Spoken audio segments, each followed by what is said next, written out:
another episode of Soil and Sazon. Today we are in my kitchen where I'm gonna show you guys how to make Mexican red rice. You may have seen in my most popular video that I already did Mexican red rice, but because it was put in with 2 other recipes, that video, it just felt like it was a little too complicated to try to tell people when they ask me, hey, do you have a recipe for Mexican rice? For me to say, yeah, go through this video and have them like fast forward and check here and check there. So here I am making you one nice little simple video for just rice. Well, let me tell you guys a little bit of drama that happened in the last video that I made with Mexican red rice.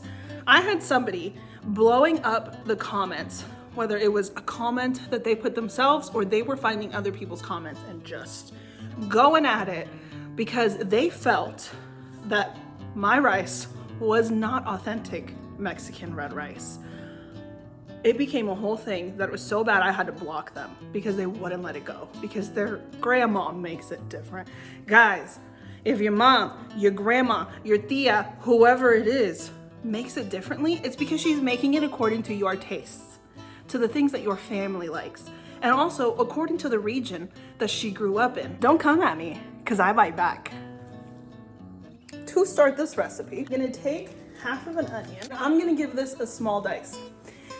If you saw my original video with this recipe, you'll see that I take half of an onion, cut it into a quarter, and heat up the oil. That way the onion itself can be fished out later. If you have people in your family who would see a little piece of onion in their rice and be like, oh, I'm not eating that.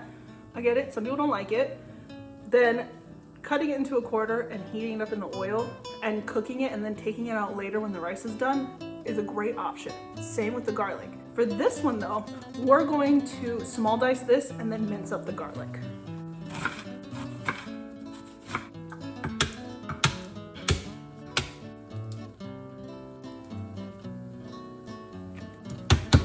If you haven't seen me explain this in other videos, the best way to mince up garlic is to smash it as flat as you can.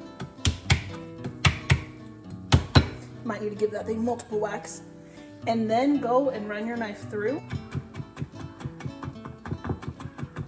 And you will spend significantly less time mincing that up and more time working on other things. Okay, so now to this heated up pot, I'm gonna add in oil, 2 cups of rice, and now the onion and garlic along with it. I'm gonna give this a good mix so that everything gets coated in the oil.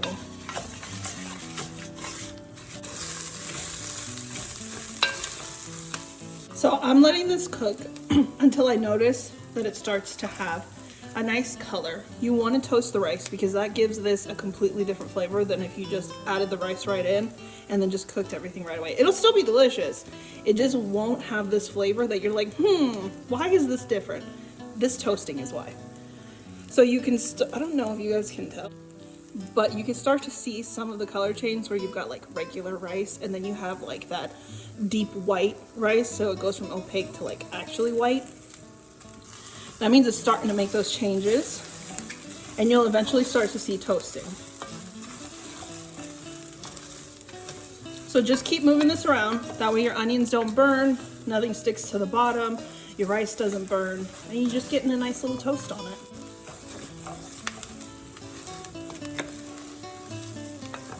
Hopefully you guys can see in this light, that rice is toasting up and changing color and you can smell the difference in the rice. It gives it like this nutty smell to it.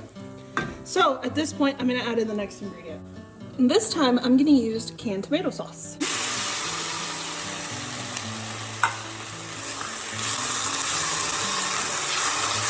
You wanna stir this in to completely coat all of the rice. And we're gonna let it cook for probably about like 2 to 3 minutes. That way it cooks off any kind of raw flavor that tomato has because that flavor will continue on when it's fully cooked if you don't take the few minutes to do this step of cooking the tomato sauce. In my previous video, I used fresh tomatoes. They were frozen to fresh, but you can obviously use fresh. And for that, I used two large Roma tomatoes or 4 small ones. You'll just puree that in a blender and then you'll add it in here. But with that, because it is fresh, you're gonna want to let that cook down longer than 3 minutes. You probably need like 5-6 minutes because it's gonna cook off all that excess water, and you'll see that color change from like a pink to a like red-orange color. It has been a couple minutes. I had some broth that I saved from boiling up some chicken for something, and I saved the broth and I froze it, so I boiled it so that it could defrost, and now I'm adding that straight in here. I'm gonna put in some salt, give that one last stir, and then I'm not gonna touch it. I'm gonna leave it alone. Okay, hopefully you guys can see. But if you look along the edges there, I'm starting to be able to see the rice poking out. I've still had it on medium heat. So now at this point, once you're starting to see that rice poking out, I'm gonna turn it down to low. I'm gonna put on the lid and I'm gonna set a timer for 10 minutes. When the 10 minutes are up, then I'm gonna cut off the heat and set another 10-minute timer and leave that lid on for another 10 minutes because that's gonna allow the last bit of that steam that's hanging out inside the pot to get absorbed by the rice and for them to be fully cooked. If you take the lid off, all of that steam escapes and you're most likely gonna be left with like really mushy rice. You need it to sit and just hang out for a little while to finish up what it's doing in there. Those 10 minutes are up. So now we're shutting it off and leaving it alone for another 10 minutes.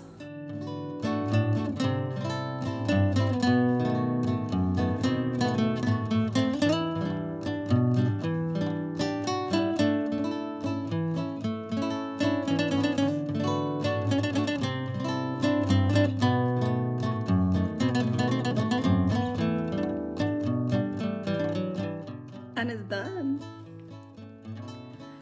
Look at that. So yummy, so fluffy. You can't even see the onion. Can you see any onion or garlic bits? Just gonna give it some delicious flavor.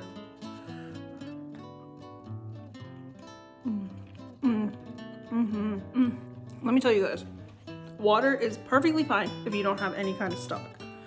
But adding stock, whether it's chicken, beef, pork, vegetable, it makes all the difference when you're making something like this. So please, use some stock if you have it. If you don't, but you do have like bouillon powder, add in some bouillon powder. It really elevates this rice. It's so good. You can't go wrong with Mexican red rice. It's so good.